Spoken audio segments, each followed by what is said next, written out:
Fala galera que nos acompanha ao vivo aqui no Instagram, tranquilo? Boa noite, sejam bem-vindos a mais uma live.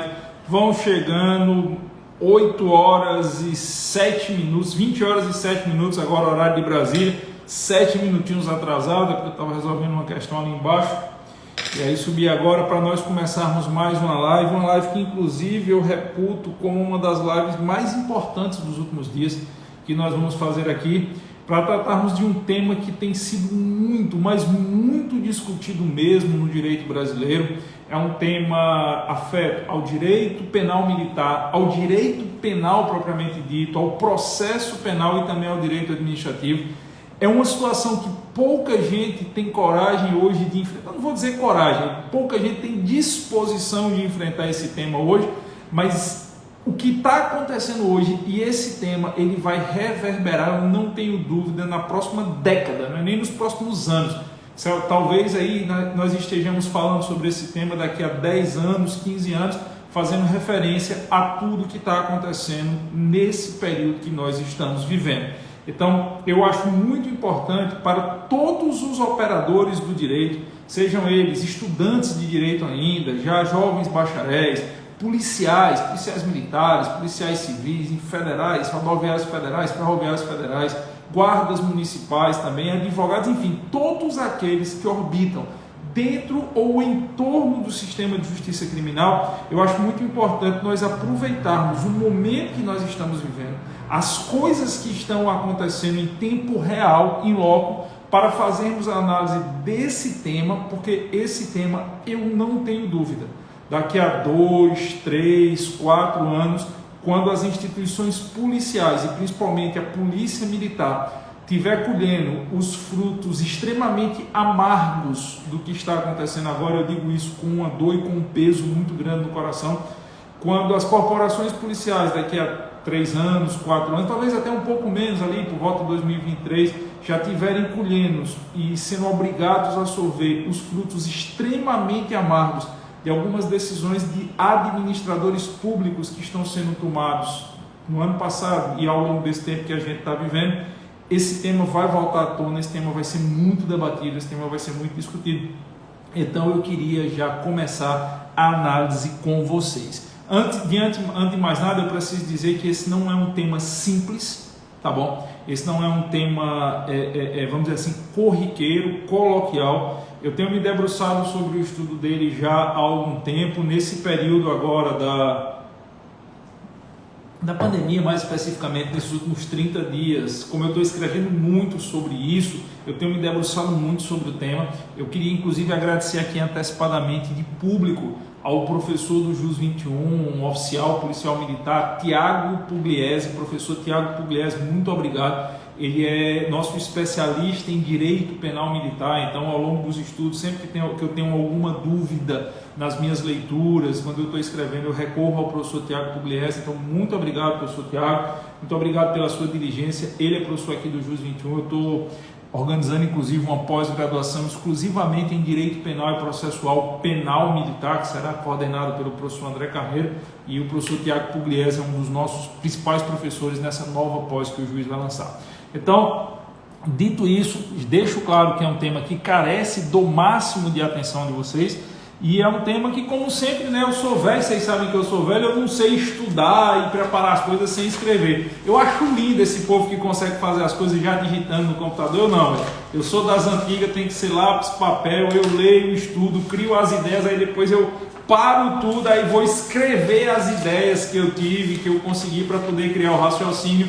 Então eu vou aqui, fiz um breve resumo, eu vou consultar aqui as anotações para a gente ter uma sequência lógica de raciocínio, tranquilo? Lembrando também que nós precisamos aqui fazer uma retrospectiva histórica. É impossível nós entendermos o tema sem nós discutirmos aqui a questão da hierarquia militar. O tema da live, que se falar no começo, é a teoria das baionetas cegas e a teoria das baionetas inteligentes. Nós vamos discutir aqui se os policiais militares eles devem ou não acatar as ordens que estão recebendo, se eles teriam algum respaldo jurídico para acatar essas ordens que estão recebendo, ordens estas que eu já me manifestei em outras situações que reputo eu como inconstitucionais. Se o policial não acatar essas ordens, ele poderia responder pelo crime de recusa de obediência, lá do artigo 63 do Código Penal Militar, não poderia. Mas para que a gente possa fazer toda essa análise, nós temos que fazer uma análise aqui do Instituto da Hierarquia Militar. Se nós não fizermos essa análise do Instituto da Hierarquia Militar, fica impossível a análise jurídica penal. E para nós fazermos essa análise do Instituto da Hierarquia Militar, eu preciso antes fazer uma análise histórica com vocês, tá bom? Então eu vou desabilitar os comentários. Na medida das nossas explicações, eu reabro os comentários para quem quiser perguntar, como a gente sempre tem feito na live, e eu peço a vocês que, se vocês puderem, por gentileza, vão sentando o dedo no like para eu ver que vocês estão nos acompanhando. Tranquilo? Bom, vamos lá. Então, bora começar. Conceitualmente, primeiro, o que seria a teoria das baionetas? Deixa eu fazer aqui inverso. Estou com o meu Vadimec aberto aqui no computador, deixa eu botar o computador para cá, para ficar melhor a gente acompanhar as anotações. O que seria a teoria das baionetas cegas? A teoria das baionetas cegas é a teoria que nos diz que os militares, e aí eu vou falar especificamente dos policiais militares, que é o tema que me traz aqui, eles devem acatar as ordens de superiores hierárquicos sem nenhum tipo de relativização. Quando você segue a teoria das baionetas cegas, você está seguindo uma teoria que diz o seguinte: olha, o acatamento, cumprimento e execução da ordem por militares, e mais especificamente aqui por policiais militares, deve ser absoluta. Não admite nenhum tipo de relativização, não admite nenhum tipo de questionamento, não admite nenhum tipo de senão. O oficial mandou, o subalterno cumpre. O oficial ordenou, o subalterno executa. O oficial deu a missão, o subalterno cumpre a missão. Essa é a ideia elementar por trás da teoria das baionetas cegas. Já a teoria das baionetas inteligentes, e aí se tiver alguém aqui que não tenha o conhecimento do que é uma baioneta, a baioneta é como se fosse um instrumento, é um instrumento perfuro cortante, é como se fosse uma faca que pode ser acoplada na ponta do fuzil, tá certo? Depois você joga aí, você não sabe o que é uma baioneta, você joga aí no Google que você vai descobrir. Então, por analogia, a teoria das baionetas cegas, quem usa a baioneta é um militar, é a teoria que o militar tem que cumprir ordem de superior hierárquico sem nenhum tipo de questionamento. A ordem veio, ele executa. Já a teoria das baionetas inteligentes diz que cabe ao subordinado antes fazer um juízo de valoração quanto à legalidade da ordem recebida. Para aqueles que seguem a teoria das baionetas inteligentes, a ideia é que o militar, e aí sempre eu vou me referir ao policial militar, porque é o objetivo da nossa live. É claro que vale para EB, Marinha, Força Aérea, mas eu vou me referir ao PM, que é o que eu quero tratar aqui. Pela teoria das baionetas inteligentes, caberia ao policial militar, ao receber a ordem, antes de executá-la, fazer um juízo de valoração, um juízo de ponderação no que diz respeito à legalidade ou não dessa ordem e principalmente de adequação ou não dessa ordem a toda a estrutura do ordenamento jurídico. Pela teoria das baionetas inteligentes, a obediência hierárquica do militar não pode ser automática. Ela poderia sim ser relativizada mediante um juízo prévio de aferição, um juízo prévio de avaliação quanto à legalidade ou ilegalidade da ordem recebida.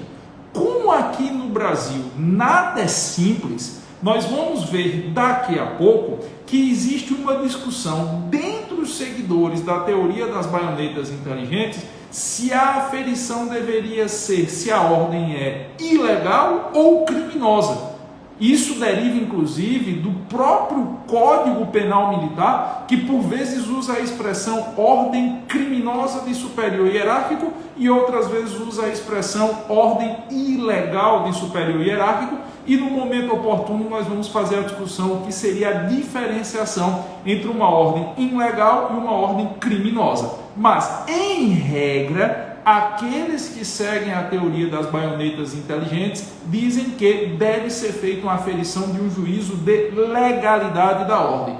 Outros, também seguidores da teoria das baionetas inteligentes, entendem que o que deve ser aferido não é a legalidade, mas sim se a ordem é criminosa ou não, em decorrência do respeito a uma série de princípios que norteiam o direito administrativo e os atos normativos, entre estes a presunção de legalidade, que daqui a pouco também a gente vai tratar. A gente vai ter que falar aqui de presunção de legalidade, imperatividade, autoexecutoriedade dos atos normativos, também para poder trazer à baila a atuação da Polícia Militar. Mas basicamente essa é a diferença entre as duas teorias. Existe uma terceira teoria, que é chamada de teoria intermediária ou sincrética, certo? Teoria intermediária ou sincrética, que é uma teoria que eu particularmente defendo, é uma teoria que eu já defendo ela há mais ou menos uns 10, 12 anos, que goza de alguns defensores aqui no Brasil e que é muito forte no estrangeiro.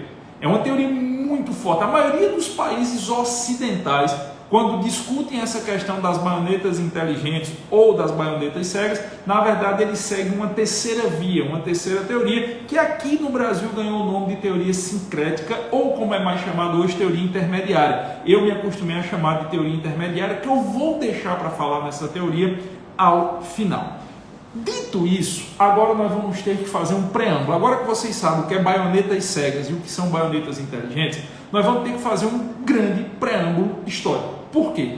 Porque toda essa discussão que nós temos hoje é fruto de uma construção histórica da hierarquia militar. É fruto de uma construção histórica da lógica que permeia o trabalho militar. E veja, eu sempre digo que o militar entende o civil, mas o civil não entende o militar. O militar, ele vive nos dois mundos. O militar, quando sai do quartel, ele vive o mundo civil. O civil só vive o mundo civil. Então o militar conhece a caserna, o que é a lógica da caserna, e o militar conhece a lógica do mundo civil. Por causa disso, é preciso que você que é civil entenda o militar e perceba o militar pelos olhos para os quais ele é adestrado ao longo da sua vida. O militar é um ser que está inserido dentro de uma estrutura muito grande, de uma estrutura muito complexa e de uma estrutura onde a vontade do indivíduo não é relevante. É relevante a hierarquia de comando que se sobrepõe a esta vontade. Quando você tratar, e aí eu sei que quando a gente está falando de policiais militares, nós estamos falando não daqueles que são treinados para a guerra, mas daqueles que são treinados para a segurança pública, mas a lógica, por si só, ela se mantém. O mundo militar, ele demanda sobremaneira da preservação da hierarquia. Se você quer acabar com a estrutura militar, na minha opinião, você acaba com a hierarquia. Sem hierarquia não existe estrutura militar. E essa ideia de que você, ao se tornar militar, você passa a fazer parte de um todo, você passa a ser, não ser individualizado, mas você passa a ser o elemento dentro de uma máquina complexa, máquina com diversos estamentos e segmentos, e uma máquina que não está preocupada com a sua vontade individual, mas com a efetividade da execução das missões. Você civil precisa saber que isso é uma lógica batida e repetida na cabeça do militar ao longo de toda a vida dele. O militar, ele, dentro da caserna, ele perde a individualidade para ganhar o espírito de corpo. É tanto que a farda é a mesma, dentro da mesma patente o alojamento é o mesmo, até o rancho é diferente dependendo da hierarquia, e existe também dentro da estrutura militar a clara noção entre o executor e o gestor. Isso não é de hoje, isso faz parte de uma lógica que nós vamos já falar aqui para vocês, mas que dentro da hierarquia militar existe a preocupação entre o gestor, aquele que pensa, aquele que orienta, aquele que organiza e aquele que planeja, e aquele que efetivamente executa. E a hierarquia seria o vínculo de ligação entre o gestor e o executor. Caberá ao executor desempenhar, mediante subordinação hierárquica, aquela ordem que o gestor deu. É tanto que você tem ali até a necessidade de ligação entre esse gestor e esse executor, que é feito pelos oficiais intermediários. Você tem uma hierarquia de oficialidade justamente para fazer essa ligação, vamos dizer assim. Quando você está falando aqui de gestores, você está falando de pessoas que pensam política de segurança pública, dentro da Polícia Militar, obviamente, você está falando de tenente-coronel e coronel. É tanto que tem o curso superior de polícia, para quem quer virar coronel. Quando você fala ali dessa ligação intermediária, você está falando de major, por exemplo, capitão. E quando você fala da execução propriamente dita, você está falando de tenente, sargento, segundo sargento, terceiro sargento, cabo e o praça efetivamente. Então, esse elo, esse vínculo, ele é mantido com base na ideia da hierarquia. E essa ideia da hierarquia, ela é fruto de uma construção histórica. Como história é um negócio muito lato, eu vou fazer um resumo aqui das partes que mais nos interessam. Eu sei que muitos vão dizer, o conceito de hierarquia militar vem lá da polis grega, pelo menos no mundo ocidental, tá? Porque nós temos o conceito de hierarquia militar no mundo oriental, no antigo Oriente Próximo. Se você for pegar, por exemplo, o conceito de hierarquia no mundo islâmico, ele é o conceito de hierarquia teológico, diferente do mundo ocidental que nós estamos. Se você for pegar o conceito de hierarquia no Extremo Oriente, ele é um conceito de hierarquia baseado na honra por merecimento, que é diferente do conceito de hierarquia que nós estamos trabalhando. No mundo ocidental, certo? Você pega ali Europa, Mediterrâneo e, consequentemente, depois o continente americano, mesmo que se discuta que a origem da hierarquia, a origem da caserna, da estrutura militar, vem da polis grega, das cidades-estados gregas, e as pessoas assim associam muito a Esparta, né? Quando a gente fala em hierarquia militar, as pessoas pensam muito em Esparta, mas não foi só Esparta que teve isso. Esparta teve, Atenas teve, só que em Atenas a hierarquia militar era muito mais forte na marinha do que nas tropas de infantaria. Já em Esparta, a ideia da hierarquia era muito grande para as tropas de terra, para as tropas de infantaria. Mas você tinha, por exemplo, Corinto, Lesbos, Delfos, cada um tinha lá, mas a ideia de uma força militar organizada, hierarquizada e subordinada ao Estado, essa ideia de força militar como representação da vontade estatal é uma origem romana, mais especificamente da segunda fase de Roma. Roma, ela tem sua história dividida em 3 grandes momentos. Você tem a primeira fase de Roma, que é a monarquia. Depois você tem a fase da República Romana e você tem a fase do Império. O final da República, começo do Império, é a fase de maior apogeu de Roma e o final do Império é a fase de declínio. O conceito de força militar hierarquizada, subordinada à vontade do Estado, à vontade das leis do Estado e não à vontade pessoal do governante, que até hoje o mundo ocidental tem, vem da segunda fase da história de Roma. Vem da República Romana. Você pega, por exemplo, a República Romana, os estandartes das legiões romanas. O que são legiões romanas? Uma legião romana é um grupamento militar que varia entre 3 e 5 mil homens. Essas legiões eram formadas por centúrias, por grupamentos que aí de até 500 homens, que reunidos ali, tinha legião que tinha 10 centúrias, então tinha legiões que tinham até 5 mil homens. As legiões romanas da República e do início do Império, elas marchavam tendo à frente um estandarte. Tendo à frente, vocês já devem ter visto em filme, um cara segurando uma vara com um estandarte, mas, como fosse uma bandeira, só que na verdade era um estandarte, normalmente esculpido de bronze. E esse estandarte, ele sempre trazia as iniciais SPQR. Depois você procura na internet aí, bota Legiões Romanas, estandarte SPQR. Silver, Papa, Quebec, Romeu, SPQR. SPQR são as iniciais de Senatus Populescos Romanos. Ou numa tradução mais simples, Senatus Populescos Romanos seria algo como o Senado e o povo romano. Era uma forma das legiões romanas, que era o exército regular de Roma, demonstrar que a subordinação dela não era a um governante. A subordinação dela seria ao Estado romano, às normas jurídicas de Roma, à lei romana. Na época da monarquia romana, era muito comum você ter o rei de Roma com o seu exército. Substituído o rei, substituía a estrutura da hierarquia militar romana. Durante a República Romana isso não aconteceu. Durante a República, principalmente durante a primeira fase do Império Romano, aí, até por volta do século II, século III, poderia mudar o governante, poderia mudar quem fosse, mas a estrutura da hierarquia das legiões continuava, porque as legiões elas geravam fidelidade a Roma e seus deuses e leis. e não ao governante de Roma.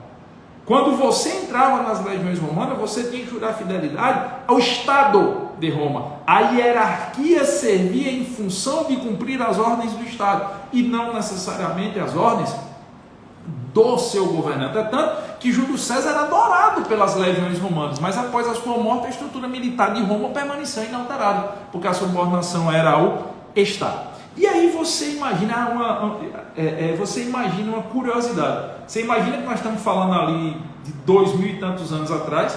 Você está falando de instituições que chegavam a ter 5.000 homens, divididos esses homens em grupamentos, muitas vezes oriundos de diversas partes da República e do Império Romano. Embora o latim fosse a língua oficial de Roma, se existem registros históricos que dentro das legiões romanas você conseguia ter mais de 300 dialetos diferentes. Dentro da mesma legião existiam centúrias com dialetos diferentes de outras. Você tinha legiões romanas que foram formadas por pessoas oriundas do condado portucalense, que é onde hoje é Portugal e Espanha, e você tem legiões romanas que vieram da área onde hoje é a Holanda, onde se fala flamenco. Então veja a diferença. Então, manter uma tropa dessa coesa, manter uma tropa dessa unida, presumia que você tivesse, primeiro, uma hierarquia extremamente rígida e, segundo, que no campo de batalha você fosse capaz de identificar quem dava a ordem e quem obedecia. Nós estamos falando de batalhas campais, nós estamos falando de exércitos que lutavam na lama, na chuva, nós estamos falando de luta fratricida corpo a corpo. Então era preciso que a hierarquia fosse respeitada, era preciso que o soldado romano, o legionário romano, o centurião, não discutisse a ordem recebida, porque discutir a ordem enfraquecia a tropa, e era preciso que ficasse claro quem mandava e quem obedecia. E isso era externado não só por vestes. Você pega, por exemplo, o centurião romano, ele usava uma armadura chamada lorica segmentata, ou armadura segmentada, e o soldado regular romano, ele usava uma armadura segmentada em 26 círculos de metal protegendo o seu corpo. Só que essa armadura nunca seria utilizada, por exemplo, por um prefeito, que era como se fosse um vice-comandante militar, ou por um tribuno, que seria o equivalente hoje à patente de tenente-coronel, vamos dizer assim, dentro da polícia militar. Eles usavam o osso para que no campo de batalha se visse, olha, o que esse cara mandar, faça. O que esse cidadão disser, faça e não questione. Essa lógica até hoje é muito forte.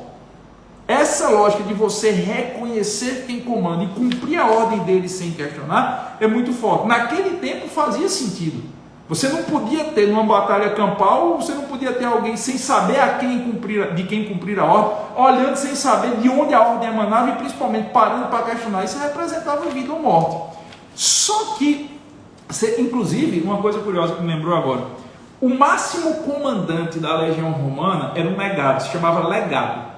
O legado normalmente era mais jovem do que o prefeito. O prefeito era um militar antigão, experiente. O legado era aquele cara vindo de família aristocrática, que lá estava muito mais pela tradição familiar do que pela experiência militar. Nas legiões romanas, a Legião Mariana, que é uma das mais famosas legiões romanas, o legado dela tinha em média 30 anos de idade. Agora, o prefeito, que era um militarzão experiente, ele saía escolhendo as pessoas de sua confiança, colocando essas pessoas no comando das centúrias, e essas pessoas se destacavam no campo de batalha pelas ordens imperativas, pelas roupas que vestiam e principalmente pela obediência cega dos seus subordinados. A coisa que mais faria um legionário romano se arrombar é ele perguntar o porquê. A ideia de sim senhor, eu cumpro a ordem é tipicamente romana. Só que Roma se desestruturou com a queda de Constantinopla, o Império Romano no Ocidente se desintegra, e aí você vê, o Império Romano no Ocidente se desintegra ali por volta do século 3, 4, mais especificamente, vem o feudalismo e na Idade Média essa ideia se esvanece. Por quê? A Europa Ocidental, principalmente a Europa Ocidental do Centro-Sul durante a Idade Média, era basicamente uma reunião de senhores feudais.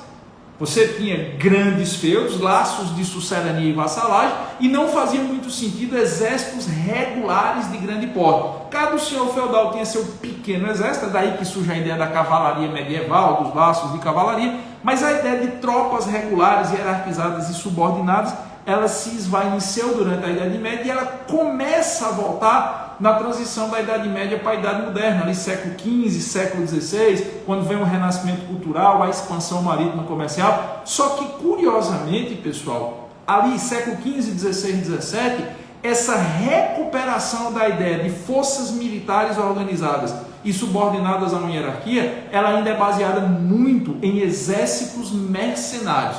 E aí eu queria chamar a atenção de vocês para um detalhe.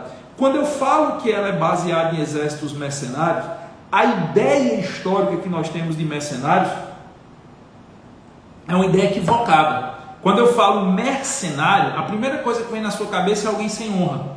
Quando eu falo mercenário, a primeira coisa que vem na sua cabeça é aquela ideia de filme, do cara que está lutando por dinheiro, que não tem organização nenhuma, que está agindo de qualquer forma, que o objetivo dele... Não é essa ideia do mercenário da Idade Moderna e da Idade Contemporânea. A reestruturação das forças militares no mundo ocidental, a reestruturação do conceito de hierarquia, de subordinação, de militar cumprindo ordem, quando vem a transição da Idade Média para a Idade Moderna, na maioria dos países da Europa Ocidental se deu através de forças mercenárias, que nada tem a ver com forças desorganizadas, que nada tem a ver com forças sem honra, sem treinamento militar, nada. Quer ver um exemplo de uma força mercenária que existe até hoje, e talvez seja um dos casos mais emblemáticos da história? A Guarda Suíça.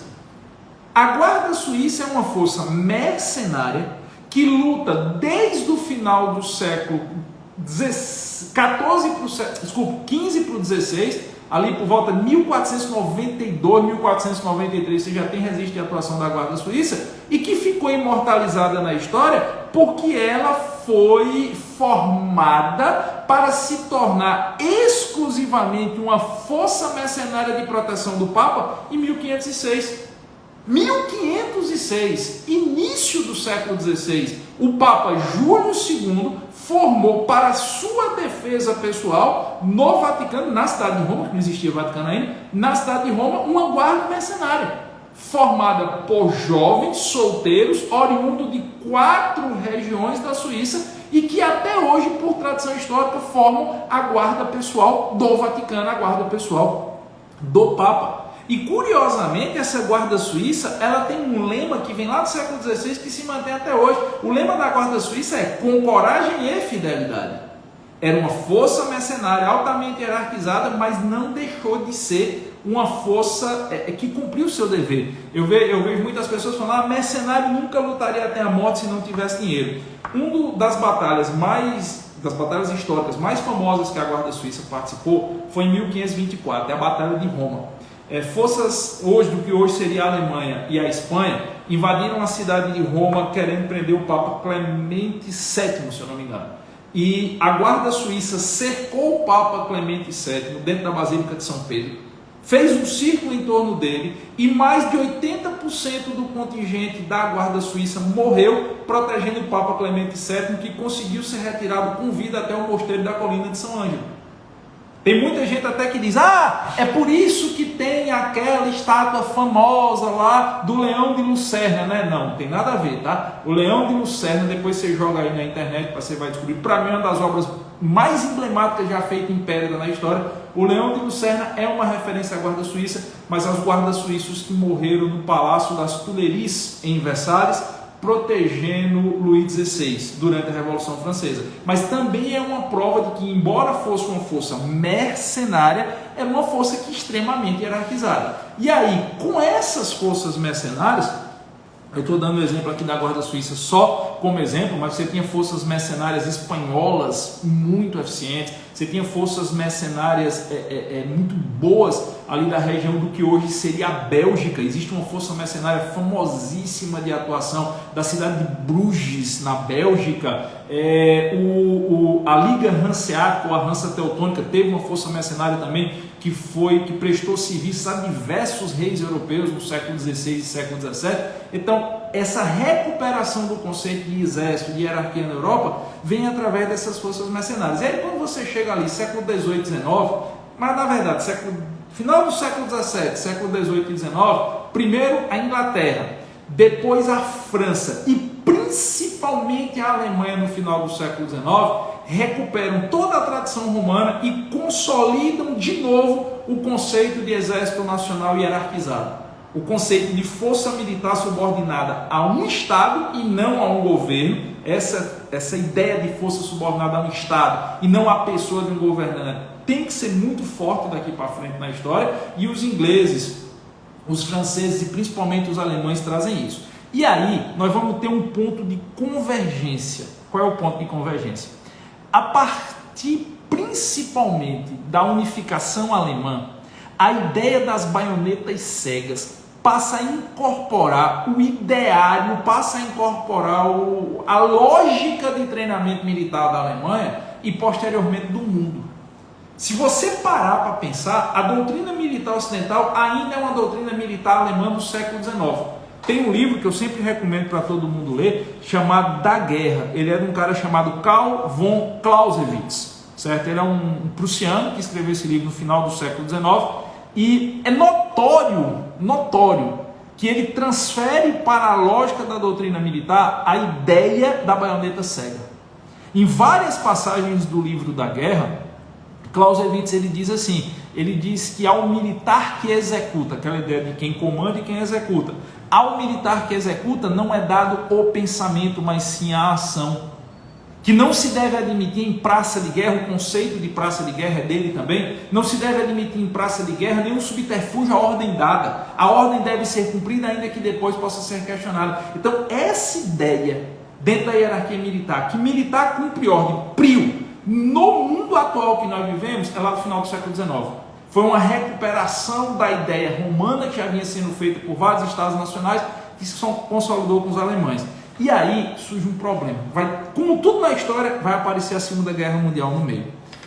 Isso estava tão incorporado, mas tão incorporado à doutrina militar alemã, e foi tão eficiente na Primeira Guerra Mundial, é tanto que os alemães criaram na Primeira Guerra Mundial o conceito de Blitzkrieg, guerra relâmpago. Porque eles executavam ordens muito rapidamente, pegava todo mundo de surpresa. Estava tão arraigado que com a ascensão do partido nazista alemão, Partido Nacional Socialista dos Trabalhadores Alemães, que a gente conhece por nazismo, principalmente com a ascensão de Adolf Hitler ao poder na Alemanha como Führer, como comandante supremo do Estado alemão, a ideia das baionetas cegas, que era uma ideia que deveria ser executada em praça de guerra, como já dizia o Clausewitz, ou seja, no campo de batalha, se tornou uma ideia que o Estado nazista alemão trouxe para suas forças militares que atuavam junto à população civil e à população comum. A Alemanha nazista ela deturpou completamente a teoria das baionetas cegas de Clausewitz e trouxe isso para o dia a dia da sociedade, principalmente com a criação da SS. É tanto que na Alemanha nazista existia uma diferença entre a Wehrmacht, o exército regular da Alemanha, e a SS. A SS ela pegou essa doutrina de que o militar não questiona, que era uma doutrina que os alemães criaram e era muito forte, para o campo de batalha, o que é uma praça de guerra. Um país em conflito com outros acaba lutando no meio do mundo. Ok? Teoria das baionetas cegas. Clausewitz dizia, não discuta, cumpra a ordem. Tem que avançar sobre a trincheira inimiga, avance. Depois você pergunta por quê. E aí a Alemanha nazista, principalmente através da SS, que é uma sigla que sendo traduzida seria tropa de proteção. Você já deve ter visto em filme aquele pessoal com um símbolozinho quase que engaérico aqui, dois S estilizados aqui na gola da camisa. Ali são os membros da SS. Eles pegaram aquilo e disseram, olha, essa ideia aqui de cumprimento de ordem sem pensar deve ser trazida por vocês para a atuação perante a sociedade civil. Clausewitz dizia que as baionetas cegas eram para a praça de guerra, para o campo de batalha, para enfrentar os inimigos do país. O que é que os alemães, através da SS, fazem?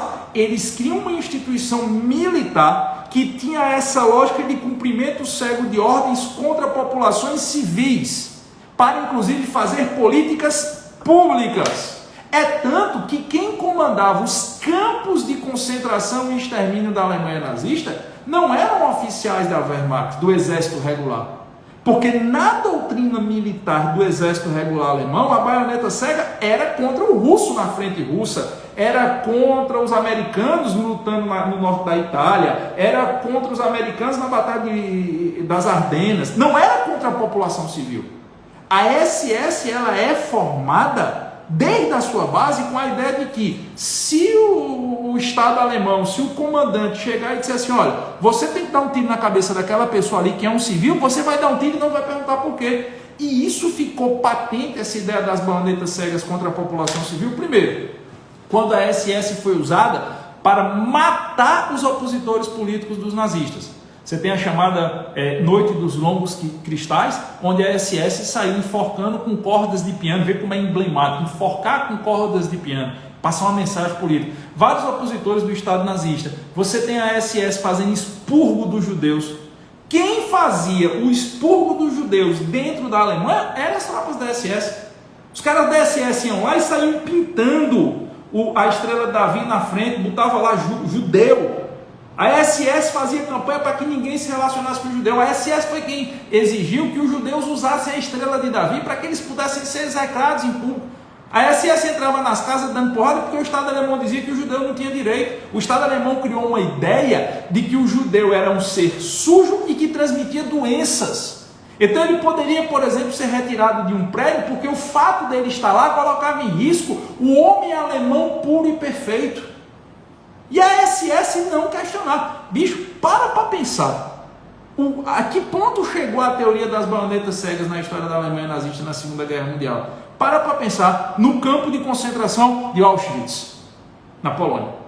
Para pensar o que é um trem parando a 280 metros da entrada do campo de concentração, você tirando velhos, mulheres, crianças, idosos, pais, mães, famílias, eles entrando em fila, passando por um portal onde estava escrito "O trabalho liberta", sobre a música, ouvindo música em alto-falante, principalmente óperas de Wagner.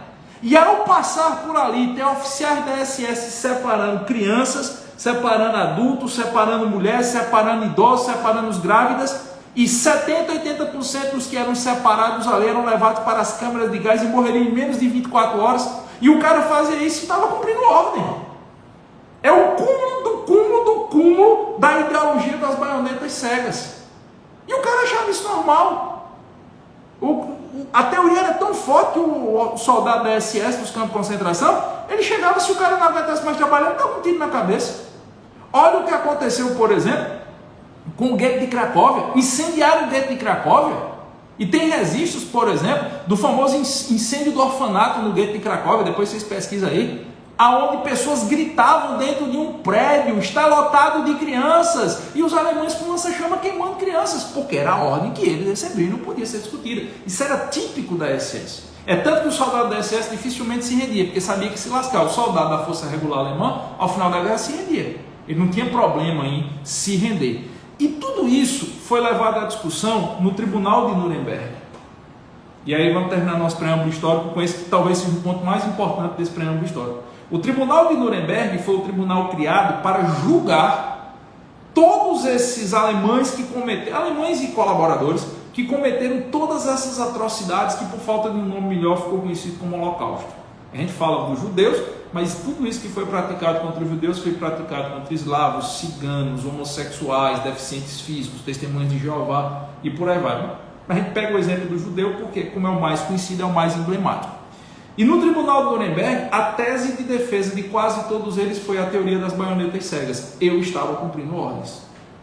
Nós éramos meros executores. Existiam os comandantes e os executores. Lembra daquela lógica romana que vem lá de Roma? Pois é, foi a teoria adotada no Tribunal de Nuremberg. Você pega, por exemplo, o caso de Adolf Eichmann, um dos maiores carrascos nazistas, que foi preso na Argentina, capturado e retirado da Argentina pelo serviço secreto israelense e levado para ser julgado em Jerusalém. Na defesa de Eichmann, você olhava para ele, tem um livro de Hannah Arendt chamado Eichmann em Jerusalém. Fantástico esse livro. Recomendo a todo mundo que quer entender baionetas cegas que leia. Você vê as fotos do Eichmann sendo julgado em Jerusalém, ele se porta como um funcionário público. Ele não se porta como um carrasco, de óculos, magro, franzino, paletó surrado. Ele se porta e ele dizia, não, nós recebemos a ordem, existia um esquema a ser cumprido, vinha uma planilha, um cronograma e nós executávamos o cronograma. Teoria das baionetas cegas. E o mundo passou a discutir até que ponto a teoria das baionetas cegas poderia ser adotada pelos militares no mundo todo. Essa teoria também foi muito discutida nos Estados Unidos na época da Guerra do Vietnã. Pessoal, o que é que os americanos estão fazendo na guerra do Vietnã? Por que cumprir ordem de lutar tão distante do seu país por uma causa que a maioria dos americanos não conseguiu entender? E o nosso Código Penal Militar, e aí vamos chegar agora especificamente na legislação penal militar brasileira, o nosso Código Penal Militar, ele foi feito depois de toda essa discussão do Tribunal de Nuremberg. Diferentemente do Código Penal brasileiro, o Código Penal brasileiro é de 41, tá? O Código Penal brasileiro foi escrito durante a Segunda Guerra Mundial, o Brasil nem tinha entrado na Segunda Guerra ainda. Já o Código Penal Militar, que é o Decreto-Lei 1001, ele é de outubro de 1969. De novo, o Código Penal Militar brasileiro é o Decreto 1001, ele é de outubro de 1969. E quando ele foi escrito depois do Tribunal de Nuremberg, ele foi escrito depois de tudo que se soube que estava sendo feito pela Alemanha nazista, ele foi escrito depois de todas as repercussões que já tinham sido iniciadas por causa da guerra do Vietnã, ele foi escrito depois do Holodomor, que é o morticínio de quase 20 milhões de pessoas que foram mortas de fome em países dominados pela ex-União Soviética. Então, quando o Código Penal Militar foi feito, ele foi feito já no mundo que se sabia o mal que a teoria das baionetas cegas gerava. Mas ele foi feito durante a ditadura militar brasileira também. Veja os extremos. Ele foi feito por pessoas que já tinham o conhecimento e a consciência histórica de tudo aquilo que a teoria das baionetas cegas tinha provocado de dano à sociedade mundial. Leia-se o que ficou claro no Tribunal de Nuremberg. Mas ele também foi feito no período mais duro da ditadura militar brasileira. Certo? Tem gente, não fala em ditadura. Cara, eu vou usar meu exercício de cátedra e vou dizer, entre 1964 e 1985, nós vivemos uma ditadura militar. O que houve em 1964, com a deposição do presidente João Goulart, foi um golpe militar, que colocou uma junta militar no poder e depois abriu espaço para 5 presidentes militares eleitos indiretamente. Castelo Branco, Costa e Silva, Garrastazu Médici, Ernesto Geisel e João Batista Figueiredo. E durante o período da ditadura militar, o período mais duro foi o período de vigência do ato institucional número 5, que é de 1968. É um ato tão estrambólico que ele é considerado quase que uma nova Constituição, a ponto que em 69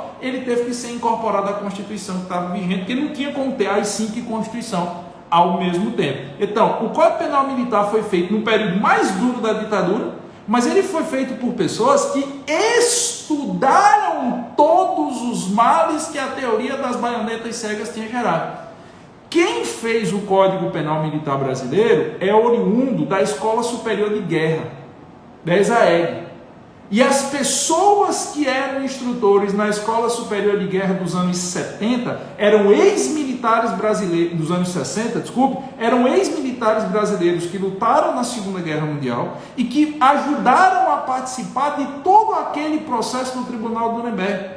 Você veja, o Brasil, ao final da Segunda Guerra Mundial, recebeu o convite para ser a força de ocupação da Polônia.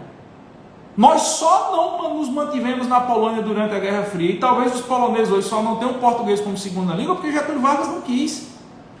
O Brasil era uma força respeitabilíssima.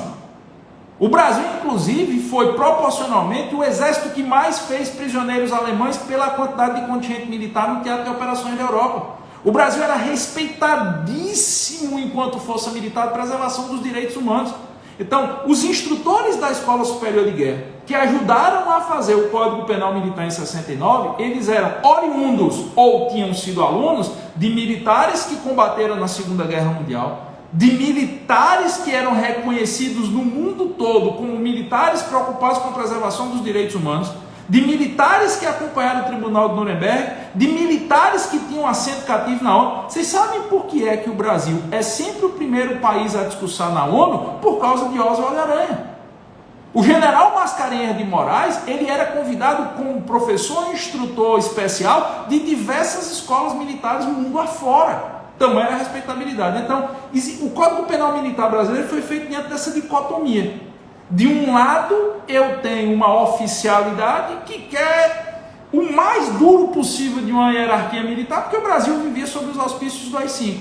E do outro lado, eu tinha seres pensantes, de profunda instrução e principalmente que vivenciaram ou foram alunos de quem vivenciaram o terror do que as baionetas cegas tinham feito na Segunda Guerra Mundial. E eram pessoas tão respeitadas que o mundo citava. É porque o brasileiro ele não é ufanista hoje.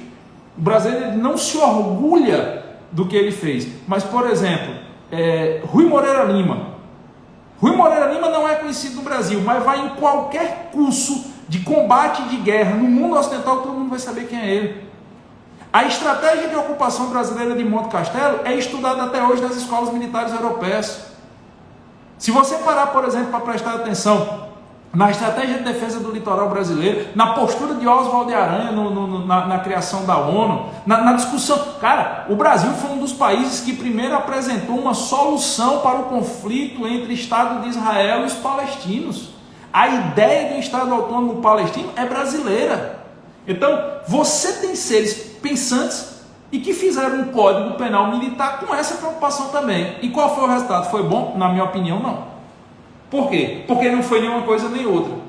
Em local nenhum do Código Penal Militar brasileiro, você tem uma opção expressa. Se o militar deve seguir a teoria das baionetas cegas ou se o militar deve seguir a teoria das baionetas inteligentes. Na verdade, você consegue perceber como foi uma obra redigida a várias mãos, você consegue perceber uma notória contradição entre os artigos. Contradição esta que, só para destacar algumas aqui, eu gostaria de focar, porque são inúmeras, mas eu gostaria de focar no artigo 38, parágrafo 2º, e no artigo 41 do Código Penal Militar. Você vai perceber essas contradições em outras partes do Código Penal Militar. Mas, dentro dessa história da teoria das baionetas cegas e da teoria das baionetas inteligentes, talvez a contradição mais notória seja aqui. Seja no artigo 38, parágrafo 2º, anote aí para você ler depois. Artigo 38, parágrafo 2º, artigo 38, a linha B, e artigo 38, parágrafo 2º do Código Penal Militar e artigo 41 do Código Penal Militar. Vou repetir. O Código Penal Militar foi feito nessa dicotomia. E por ter sido feito nessa dicotomia entre baionetas cegas e baionetas inteligentes, ele não assumiu uma posição. Não está previsto em local nenhum da legislação penal militar brasileira se nós seguimos baionetas cegas ou baionetas inteligentes. Pelo contrário, existe uma dicotomia, uma contradição entre os artigos de lei a esse respeito.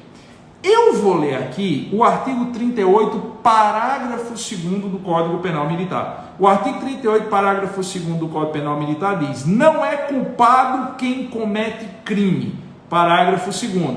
Se a ordem do superior tem por objeto a prática de ato manifestamente criminoso ou há excesso nos atos ou na forma de execução, é punível também no inferior. Grave isso. Artigo 38, parágrafo 2º do Código Penal Militar, só elimina a responsabilidade do militar se ele não cumprir ordem manifestamente criminosa. Ato manifestamente criminoso. Aí você vai para o artigo 41. O artigo 41 ele fala sobre o mesmo tema, só que ele não usa mais a expressão ato manifestamente criminoso. Ele usa a expressão ato manifestamente ilegal. A teoria das baionetas inteligentes, ela se baseia na premissa de não cumprir ato manifestamente ilegal. Só que aqueles que defendem que o Brasil segue a teoria das baionetas cegas, dizem não. O artigo 38, parágrafo 2º, fala em ato manifestamente criminoso. Ou seja, duas mãos diferentes fizeram essa lei, no mínimo. Uma queria a teoria das baionetas cegas, outra queria a teoria das baionetas inteligentes, e acabou não sendo nenhuma nem outra. Aí nós vamos precisar abrir um parêntese aqui. Qual é a diferença de um ato ou uma ordem manifestamente ilegal e um ato ou uma ordem manifestamente criminosa? Todo ato criminoso é ilegal? Sim. Todo ato ilegal é criminoso? Não. O conceito de ordem manifestamente criminosa é muito mais restritiva. Ordem manifestamente ilegal é muito mais ampla. O que seria um ato ou uma ordem manifestamente criminosa? É aquela ordem ou aquele ato que qualquer homem médio, qualquer homem comum, ao olhar para a situação, é capaz de identificar que a sua execução corresponde a um crime previsto no Código Penal ou no Código Penal Militar. ato ou ordem manifestamente criminosa. É aquele ato ou aquela ordem que o homem comum, o homem médio, aquele conceito de Nelson Gria, de homem comum, de homem médio sendo utilizado aqui, que o homem comum, o homem médio, ao bater o olho no ato ou ao ver a ordem ser prolatada, é capaz, sem nenhum conhecimento jurídico, apenas por conhecimento empírico, de associar que aquilo corresponde a um crime previsto na lei penal ou na legislação penal militar. O professor Tiago Pugliese, ele dá um exemplo, eu acho fantástico o exemplo que ele dá.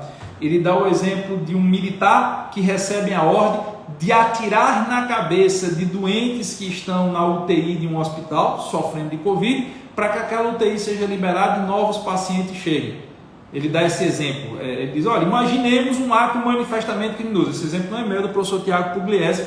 Inclusive, ele vai publicar um artigo sobre isso na revista Jus 21, revistajus21.com.br. Logo mais vamos ter um artigo do Tiago sobre isso. E ele dá esse exemplo que eu acho muito pertinente. O oficial chega para o praça e diz, olha, está vendo aqueles pacientes ali naqueles leitos de UTI? Eles estão entubados, a chance de sobreviver de Covid é muito pequena, vai lá, dê um tiro na cabeça de tudinho que a gente precisa do leito. Isso é uma ordem manifestamente criminosa. Você não precisa ter nenhum conhecimento jurídico para saber que aquilo ali é um crime.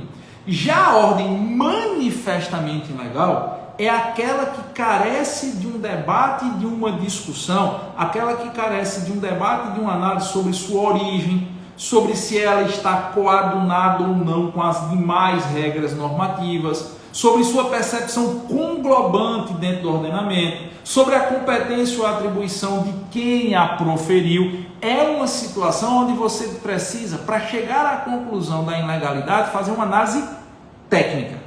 Muitos dizem que o Brasil só não permite que um militar cumpra ordem criminosa. Teoria das baionetas cegas mitigada. Outros dizem que não, que o Estado brasileiro ele declara que o militar não pode cumprir ordem manifestamente ilegal, que seria a teoria das baionetas inteligentes. Só que nós nos deparamos com um problema que não é nem um problema de ordem penal, é um problema de ordem, de direito administrativo. E aí, eu não sou administrativista, tá? Eu vou trazer apenas o meu conhecimento reles e superficial de direito administrativo, não vou aprofundar o tema, mas eu preciso tratar dessa parte de direito administrativo, embora não seja administrativista, para falar para vocês sobre essa ideia das baionetas cegas ou das baionetas inteligentes.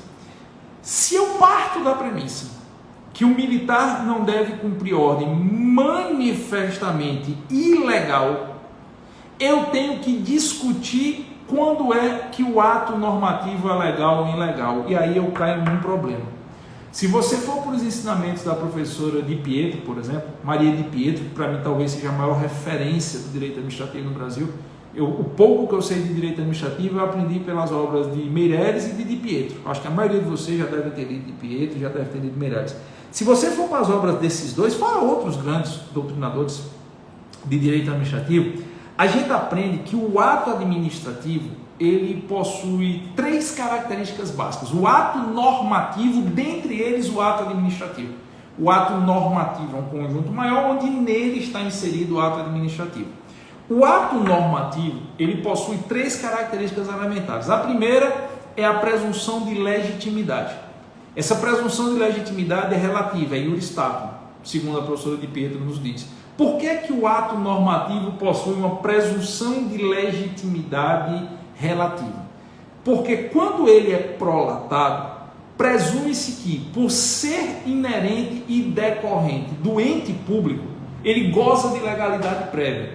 A professora Di Pietro nos diz que essa presunção de legalidade relativa demanda do fato de que o administrado, dentro de um contrato social, deposita sua fé e veracidade no ente público. Então, o que emana do ente público, salvo uma teratologia, salvo um absurdo gritante, tipo um ato normativo que diga que as mães devem matar os filhos recém-nascidos, é teratológico. Mas numa situação de normalidade, o ato normativo ele emana do ente público. Então, a esse ente público, o administrado, a sociedade depositou uma fé. Então, eu já trago essa fé prévia que aquele ato normativo é legal. Segundo a professora Di Pietro, eu parto da premissa que o Estado não agiria fora das regras, embora essa premissa não seja absoluta, por isso que é uma legalidade relativa.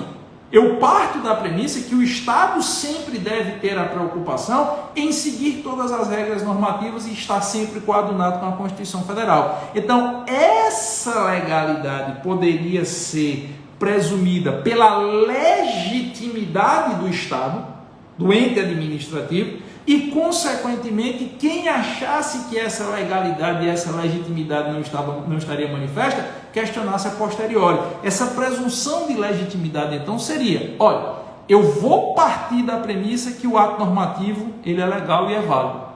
E se alguém entender que não é, que discuta posteriormente. Em outras palavras, como diz o professor Meireles, em outras palavras, eu entendo que o ato normativo, salvo teratologias, claro, eu entendo que o ato normativo foi feito como a lei permite e entendo que, por ter sido feito como a lei permite, as discussões sobre ele não devem ser prévias. As discussões sobre ele devem ser posteriores. É a chamada presunção de legitimidade ou de legalidade. Outra característica do ato. Esse ato ele é imperativo. Como se presume que o ato normativo é previamente legal, ele passa a ser, a partir da sua entrada em vigor, imperativo. Ou seja, ele vincula o cidadão comum a ele se subordinar. E seria uma outra característica do ato normativo. Essa imperatividade, de forma bem resumida, tá? É uma decorrência da presunção de legitimidade. Se eu presumo que o ato é válido, consequentemente, ele vincula o cidadão comum a seu cumprimento. E por ele ser imperativo, ele passa a ser, aí é a terceira característica, autoexecutável. Por que ele passaria a ser autoexecutável? Porque se eu presumo que ele é válido e se ele obriga o cidadão ao seu cumprimento, as forças do Estado podem se valer, inclusive, da coação física, dentro daquela lógica do emprego progressivo de força, eles podem se valer da coação física para obrigar o cidadão a cumprir essas regras. E é exatamente em cima desse tripé que as pessoas que defendem a teoria das baionetas cegas, as pessoas que defendem que as forças policiais não podem se recusar a cumprir as ordens emanadas de governadores, as forças policiais não poderiam se recusar, por exemplo, a cumprir ordem de impedir manifestação, as forças policiais teriam que cumprir ordem de implantar toque de recolher, as forças policiais teriam que cumprir ordem de prender cidadãos que insistissem em abrir seus estabelecimentos comerciais. Enfim, as forças policiais militares deveriam fazer aquilo que, infelizmente, está sendo feito por determinação de governadores em várias partes do Brasil. Eles estariam submetidos à ideia das baionetas cegas. Por quê? Porque o Código Penal Militar fala em ato criminoso e ainda que eu considerasse o ato ilegal, todas essas ações policiais militares são decorrentes de atos normativos. Atos normativos de governadores, atos normativos de prefeitos, e por serem decorrentes de atos normativos, exemplo, o governador decreta toque de recolher no estado. Tem estados aí que está com toque de recolher de 8 às 5, por exemplo. O governador decretou toque de recolher no estado, baixou um ato normativo e mandou a polícia militar para a rua para fiscalizar esse toque de recolher e conduzir para casa e até capturar coercitivamente quem se recusar a ele obedecer. Os defensores da teoria das baionetas cegas nesse caso dizem, olha, não é um ato normativo. O ato normativo ele goza de legalidade, presunção de legalidade ou de legitimidade, imperatividade e autoexecutoriedade. O policial tem que partir da premissa que o ato é legal, legítimo, porque veio do governador, veio do governo do estado, é um ato normativo, está publicado no Diário Oficial do Estado. Ele é imperativo, o cidadão a ele deve se submeter, então a força policial, no exercício da segurança pública, tem que, se for preciso, usar inclusive de coação física para que aquele particular se submeta ao ato normativo. Então, os policiais não teriam outra opção, segundo alguns, a não ser acatar as ordens dos governadores, ordens de prefeitos, enfim. Essa lógica é a justificativa que eu estou vendo a maioria dos governos dos estados darem quando pouquíssimos policiais questionam se devem ou não cumprir esse tipo de ordem. Notoriamente, os governos estaduais eles estão partindo da premissa que o policial deve seguir a teoria das baionetas cegas. que não cabe ao policial discutir a legalidade ou a ilegalidade da ordem, que o policial só não deveria cumprir ordem criminosa, mas a discussão de legalidade ou ilegalidade não cabe ao policial militar. Essa discussão seria feita a posteriori pelo cidadão que se sentisse prejudicado. Então, se o governador ou o prefeito diz que é para os estabelecimentos comerciais fechados, e o comerciante insiste em manter ele aberto, e o policial vai lá e faz a captura e a condução em flagrante daquele indivíduo, o policial estaria amparado na lei, o policial estaria apenas exercendo a autoexecutoriedade em nome do Estado de um ato administrativo que presume-se legítimo e imperativo. Esse é o fundamento que está sendo usado pelos governos estaduais. E aí eu vou abrir um parêntese, tá? Eu já disse em outras lives e faço questão de repetir. O policial militar, o policial em si, mas nós estamos falando de militares. O policial militar, ele é tão vítima quanto qualquer um de nós. Eu já disse e vou fazer questão de repetir em toda live minha. Polícia, somente polícia militar, é máquina de moer gente. Instituição policial, se ela quiser lascar com quem está dentro dela, ela lasca bonito e fica por isso mesmo. Ah, não devia ser assim. Não devia, mas é. Mundo real, fora do fantástico mundo de Bob, que é o mundo das cátedras, no mundo real, polícia, principalmente, vocês guardaram aquela informação lá do começo, que dentro da estrutura da hierarquia militar tem quem manda e tem quem execute? Pois bem, principalmente para esses que estão aqui, ó, os que executam. Para o praça, para o soldado, terceiro sargento, segundo sargento, para o sargento, para o cabo, para o tenente, primeiro tenente, segundo tenente, para esses que executam aqui. Se esses que comandam, inclusive os oficiais intermediários, quiserem lascar, a vida desse que está aqui embaixo está lascada e prio. Você pode até não acreditar no que eu estou lhe dizendo, mas se você quer ver o oficial superior se espalhar, ele imagine que a hierarquia está sendo quebrada. Isso é um fato, isso é uma realidade. Eu sempre vou repetir, o policial, principalmente aquele que está aqui embaixo, na fase de execução, ele é tão vítima quanto nós, quanto qualquer cidadão. O policial, se ele pudesse, cara, ele não estaria submetido a essa situação. Então, se porventura lá na frente, e vai acontecer, eu não estou desejando mal, eu não estou fazendo um exercício de futurologia, eu estou apenas usando o bom senso. Toda essa situação anômala de coisas que nós estamos vivendo, ela vai passar. O negócio está tão bagunçado. As pessoas chegam, tem uma pessoa que chegou para mim e disse: Giovanni, o Estado de Direito no Brasil? Eu digo, não existe mais. Eu não acredito hoje que nós vivemos no Estado de Direito. Com todo respeito, com toda parcimônia, com toda consideração, com todas as vênias a quem pensa diferente, eu não acredito que o Brasil viva um Estado de democrático de direito hoje. O Brasil não é um país que vive sob égide de normas constitucionais. O Brasil ele sequer hoje para mim é uma federação. Para mim o Brasil é uma confederação de estados, onde você tem 27 vontades diferentes respaldadas pelo STF. É a interpretação que eu faço. Eu não acredito hoje que o Brasil viva uma ordem constitucional.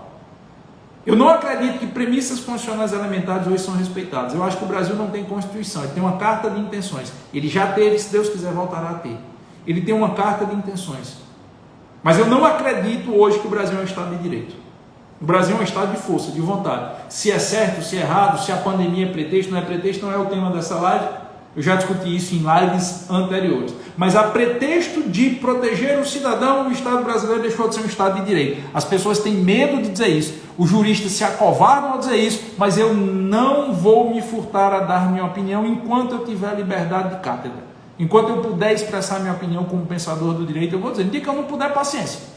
Não digo calar em minha boca, paciência. Mas eu não acredito que o Brasil é um Estado de Direito. Porque se o Brasil fosse um Estado de Direito, metade dos absurdos jurídicos que você está vendo acontecer, não aconteceriam.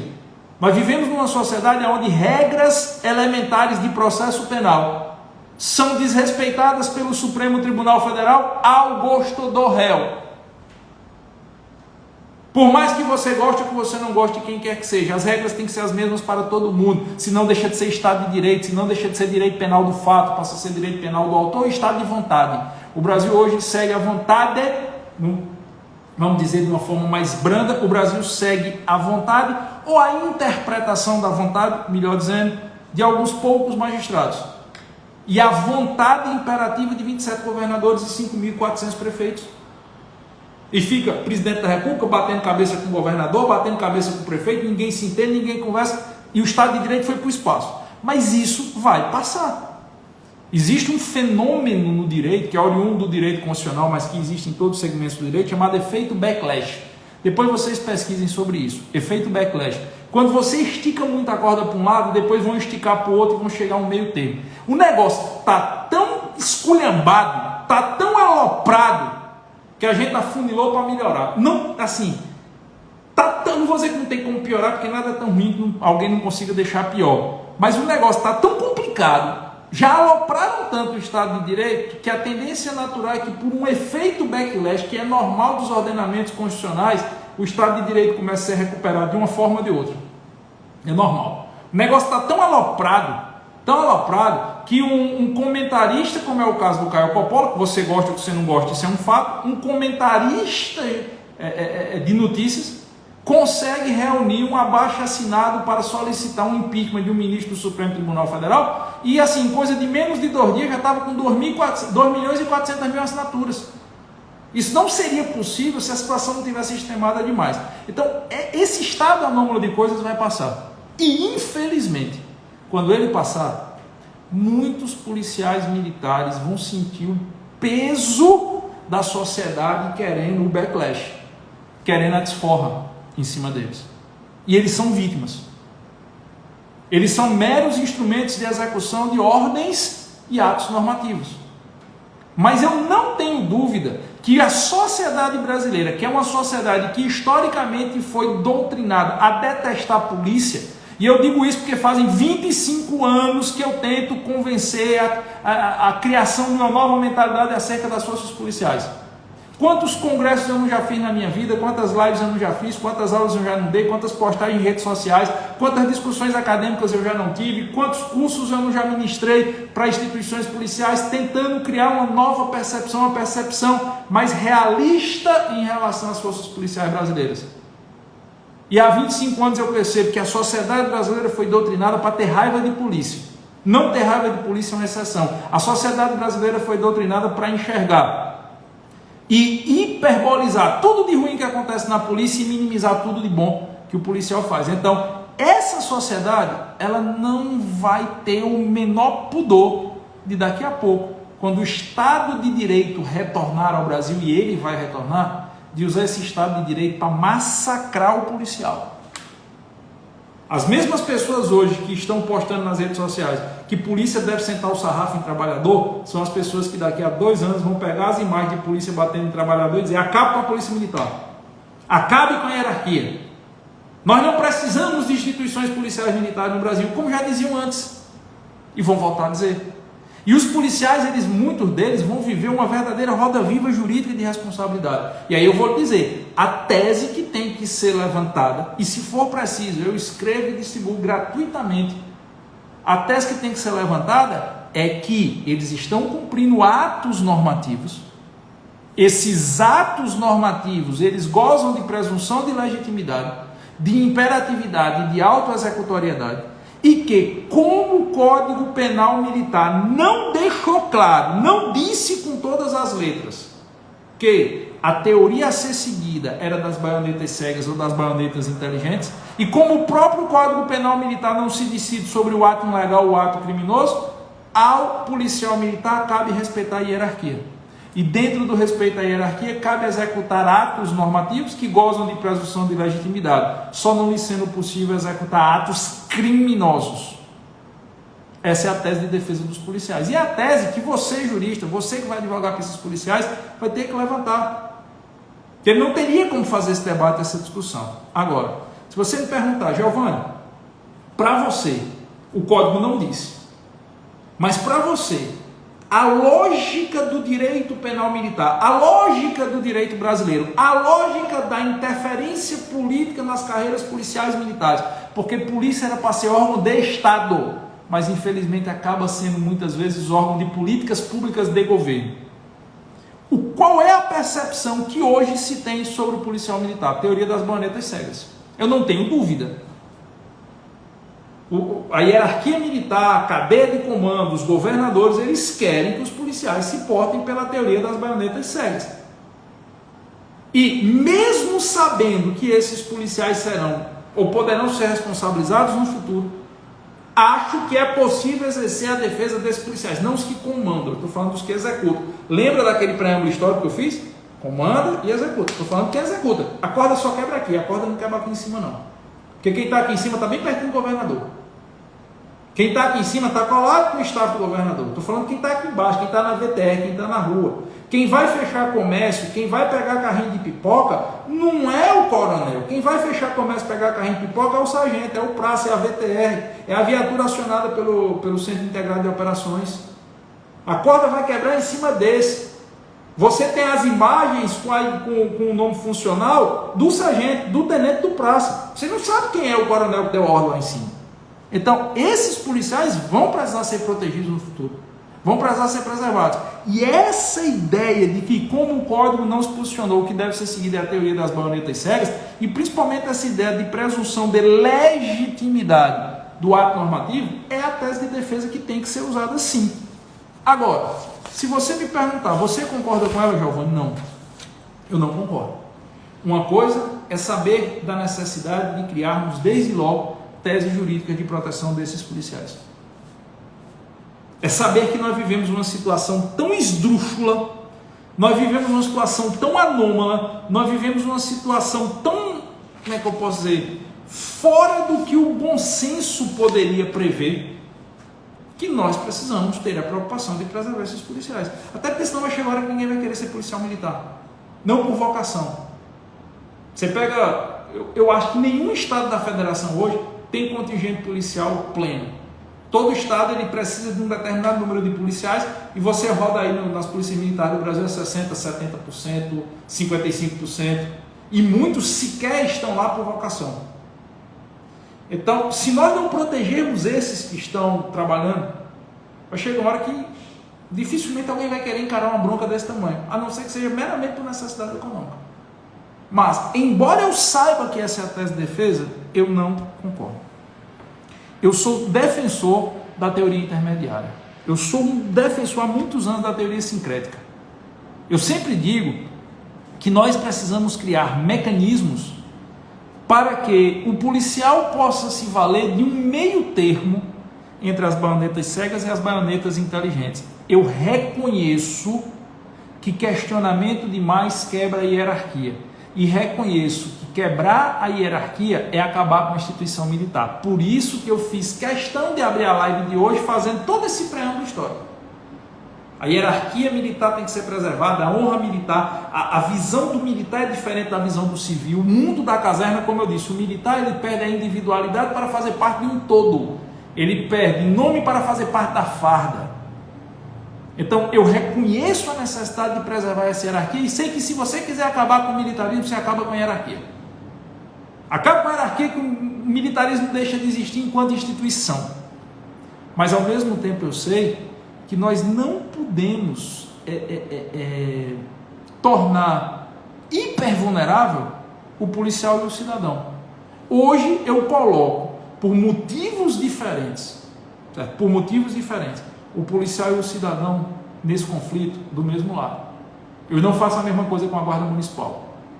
Eu, inclusive, depois vou fazer uma live específica sobre a Guarda Municipal. A Guarda Municipal tem muito mais condições de refratar ordens de prefeitos do que os policiais militares. Da mesma forma que eu coloco os policiais militares do mesmo lado, na mesma situação de vulnerabilidade do cidadão comum, eu não faço o mesmo com as guardas municipais.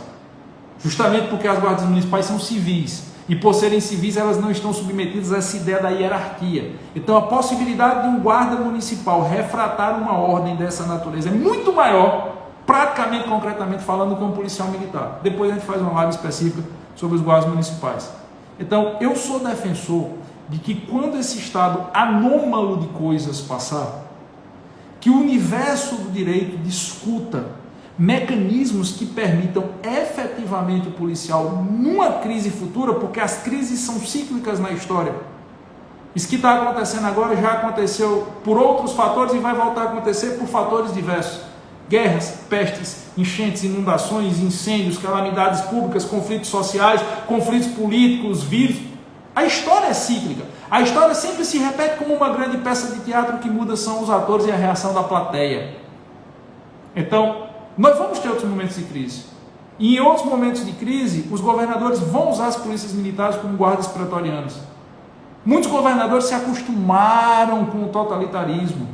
Muitos governadores estão achando maravilhoso não ter que prestar contas, comprar sem licitação. Muitos governadores estão achando maravilhoso o aparelhamento do Estado, onde eles decretam calamidade, tranca todo mundo dentro de casa e diz que é para proteção. Muitos governadores estão achando maravilhoso pagar um impacto, e quem gosta disso não vai deixar de fazê-lo. E quem não teve a oportunidade de fazer agora, vai buscar meios para fazer no futuro. Outros grupos políticos vão dizer, porque João fez, Antônio vai querer fazer também. Então as polícias militares precisam de mecanismos de resguardo jurídico para pararem de ser usados como guardas pretorianas de governadores e prefeitos. E é aí que entraria a necessidade da gente discutir essa terceira corrente, essa teoria intermediária, essa teoria sincrética, aonde ao policial não é dado a discutir a ordem do superior hierárquico, ele deve cumprir, porque isso vai garantir a preservação da hierarquia, mas ao policial pode ser dado a possibilidade de não acatar ordens que firam princípios constitucionais. E veja a que ponto nós chegamos. Ninguém está discutindo mais aqui diz respeito à lei ordinária. A gente está discutindo diz respeito a princípios constitucionais elementares previstos no artigo 5º da Constituição Federal de 88.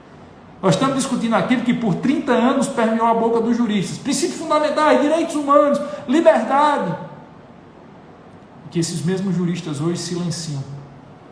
Que esses mesmos juristas hoje, inclusive, teve um que mandou uma mensagem para mim, Giovanni, quando for falar na live e tal, tem cuidado para não dizer que está tendo desrespeito à premissa constitucional, a gente tem que acalmar todo mundo, deixar todo mundo calmo. Não, cara, tem que ser realista.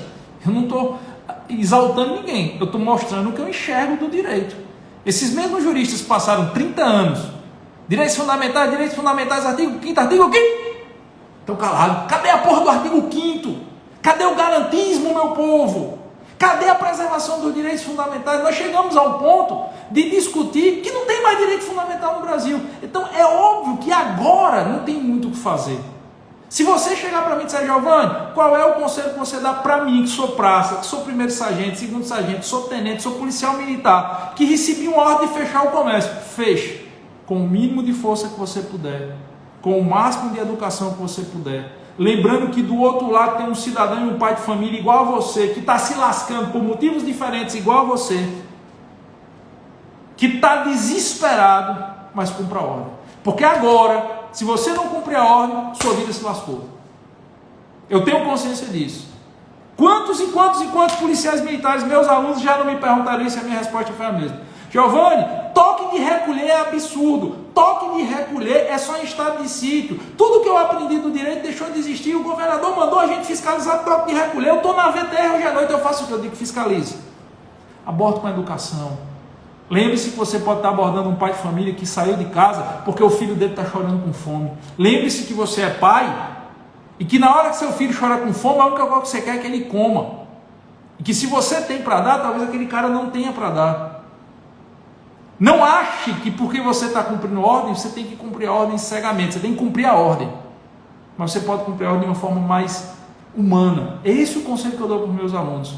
Mas cumpra. Porque se você não cumprir, essa máquina de moer gente chamada polícia dentro da corporação vai vir em cima de você.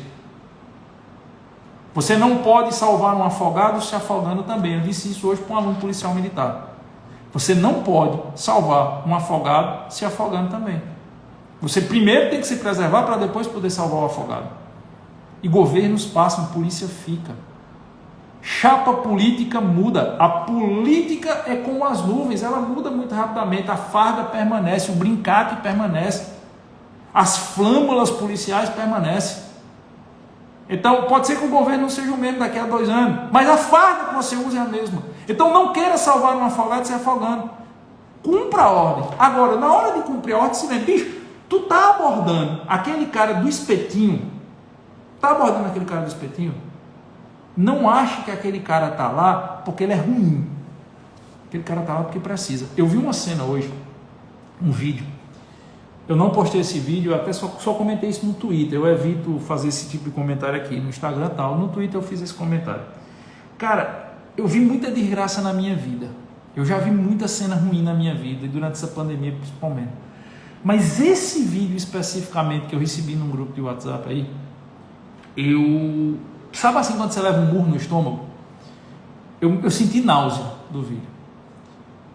Em determinada cidade, grande cidade brasileira, vocês vão até saber onde é, mas eu não vou citar o nome, filmaram uma senhora, mãe de família, ela devia ter uns 50 anos de idade, 45 anos, 50 anos de idade.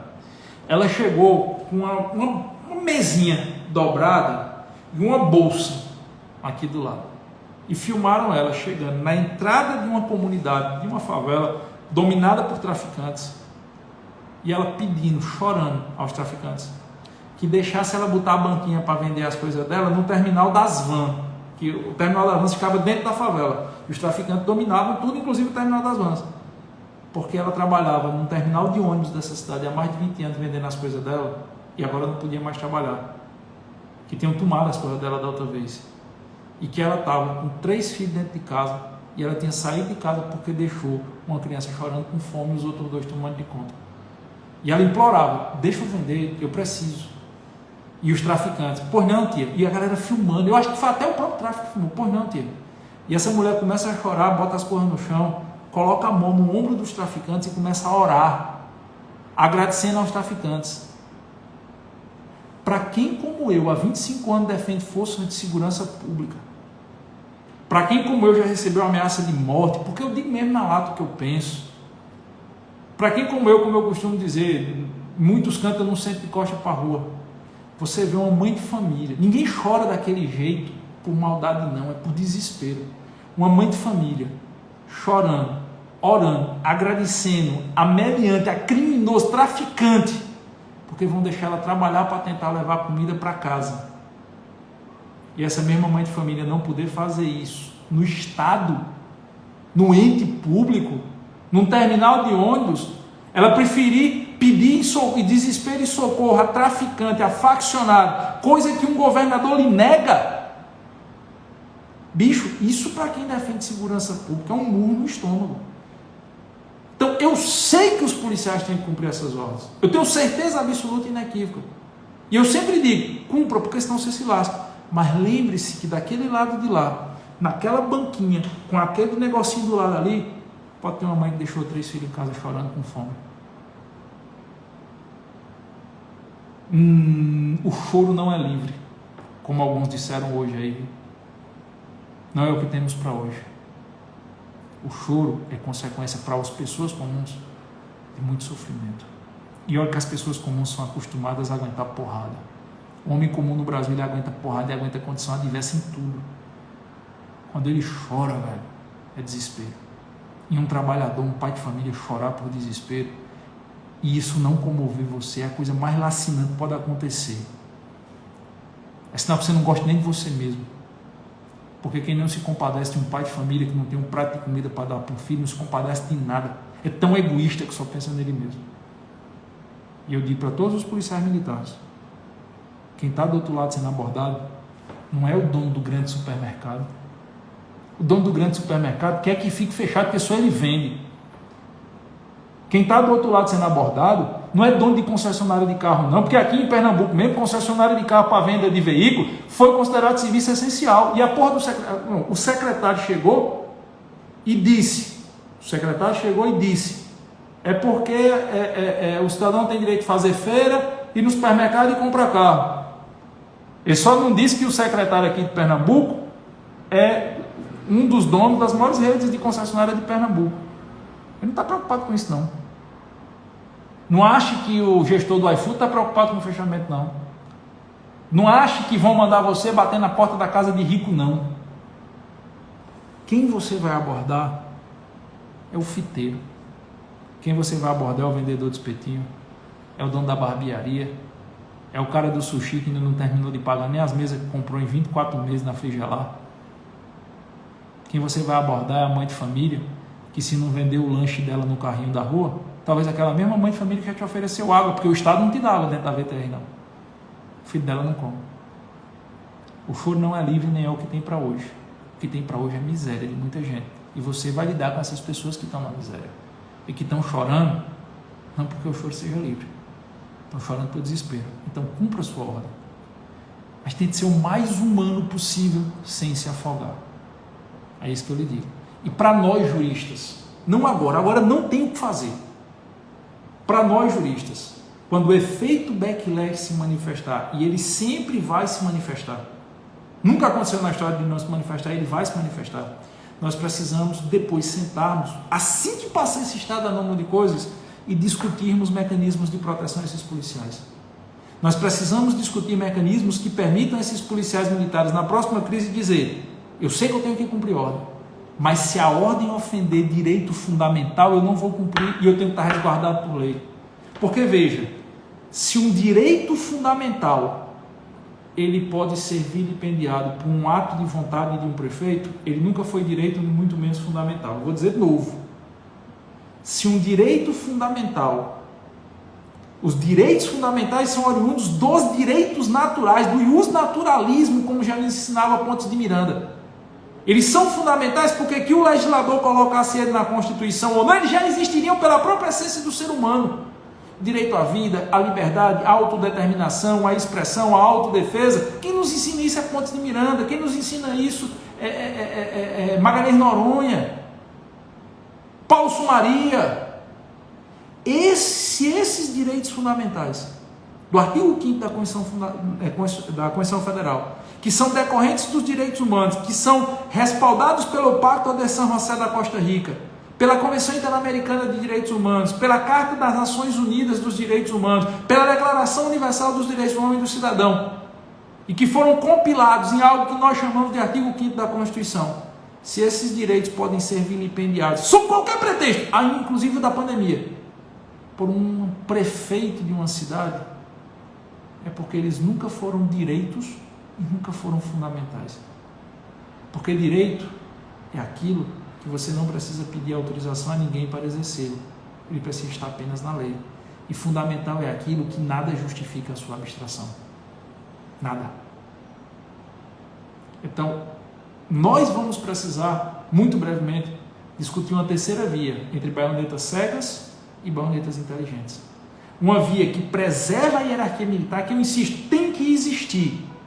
Não pode deixar de existir.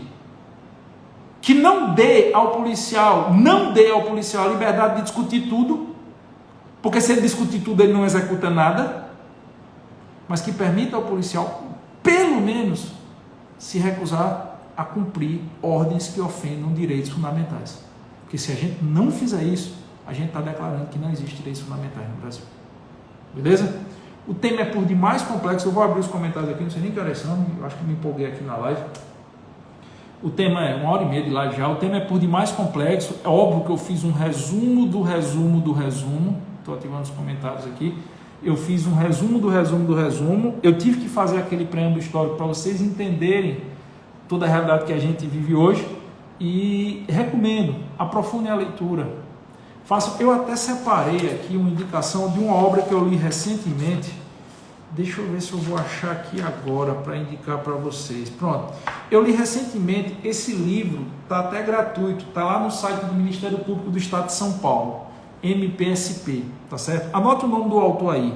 É Piero Leiner, P-I-E-R-O Leiner. Anote aí, escreve aí alguém para mim, por favor. Piero Leiner, P-I-E-R-O, Piero Leiner, L-E-I-N-E-R. O nome do livro dele é Mini Manual de Hierarquia Militar. Mini Manual de Hierarquia Militar. Esse livro está em PDF, publicado gratuitamente pelo Ministério Público do Estado de São Paulo. Eu li esse livro tem mais ou menos uns 15 dias. Tem 100 e poucas páginas. Eu li numa noite, assim, eu sentei e li.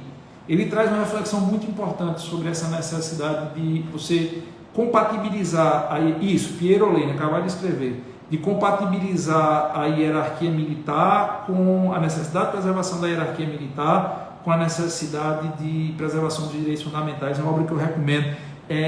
O professor Tiago Pugliese também, eu recomendo a vocês puderem ler, ele tem uma obra, ele tem um artigo publicado, eu não vou me lembrar agora de cabeça o site, mas eu vou colocar na revista Jus 21, falar com o meu sócio Maurício, a gente vai publicar lá na revista Jus 21 assim que ele mandar. Eu recomendo também, se vocês puderem, leiam também Pontes de Miranda. Rapaz, tem um livro do Eros Graus. Eros Graus é o ex-ministro do STF.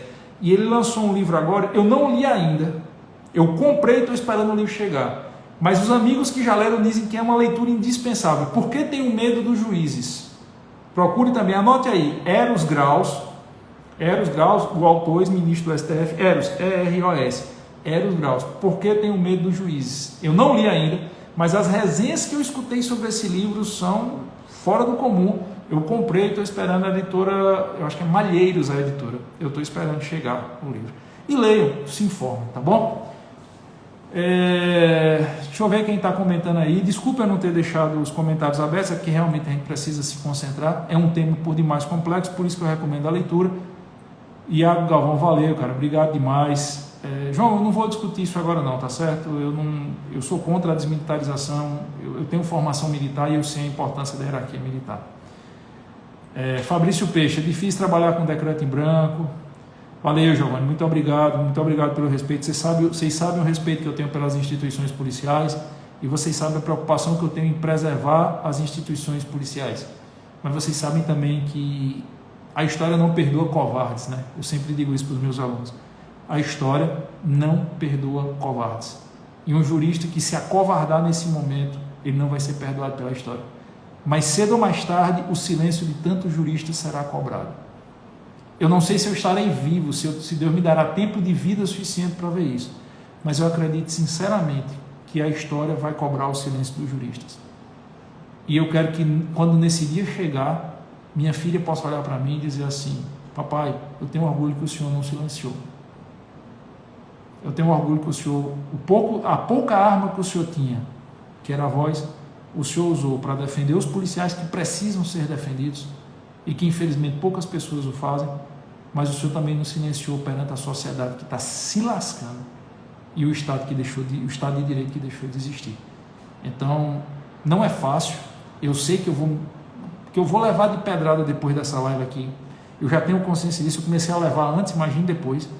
Eu faço questão de ser o mais técnico possível para fundamentar tudo que eu digo e sempre digo: não acredito no que eu digo, não acredito na minha fala, eu não sou o senhor da verdade, eu sou um professor que tem um pouco de leitura e 25 anos de estrada e que não aceita se acovardar.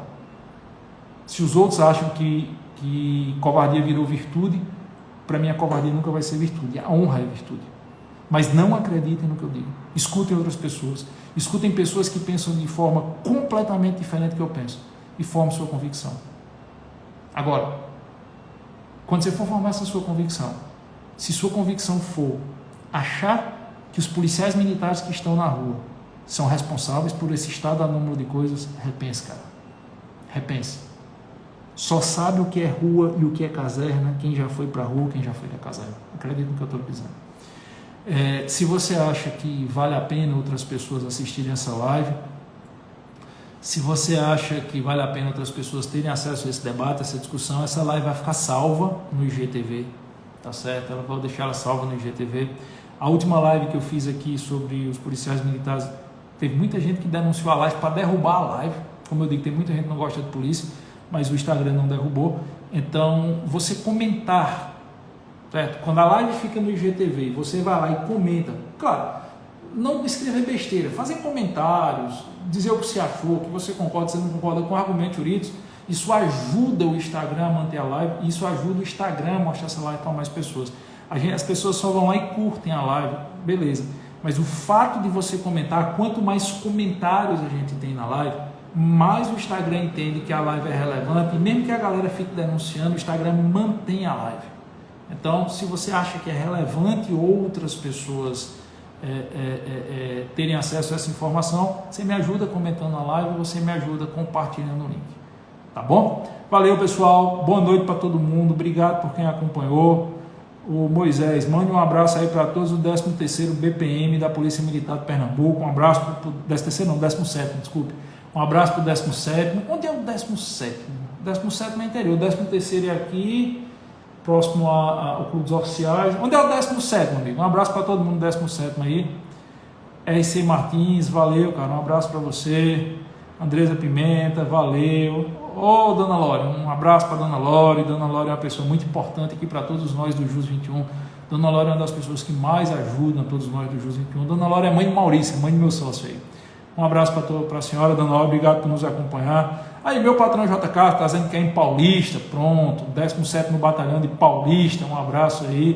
Professor Tiago Pugliese está aqui. Tiago, eu disse no começo da live, mas preciso dizer de novo, muito obrigado pela ajuda. O professor Tiago Pugliese é o nosso especialista aqui em Direito Penal Militar no Jus 21, e ele foi muito atencioso comigo. Hoje, ao longo do dia, eu tive algumas dúvidas, eu tenho estudado para fazer essa live há umas 2 semanas, e eu mandei uns áudios para ele lá, e ele estava com algumas dúvidas, e ele me ajudou demais mesmo. Valeu, Tiago, obrigado demais. Valeu, Daniel está por aqui também. Pedindo um abraço aí, eu acho que foi para o 12º Batalhão da Polícia Militar do Piauí, se eu não vi errado. 12º Batalhão da Polícia Militar do Piauí, um abraço aí para todo mundo. PM Ceará, Digão, tá lá nas terras alencarinas, lá no meu querido estado do Ceará. Tá sofrendo, né, Diego, com tudo isso que a gente falou.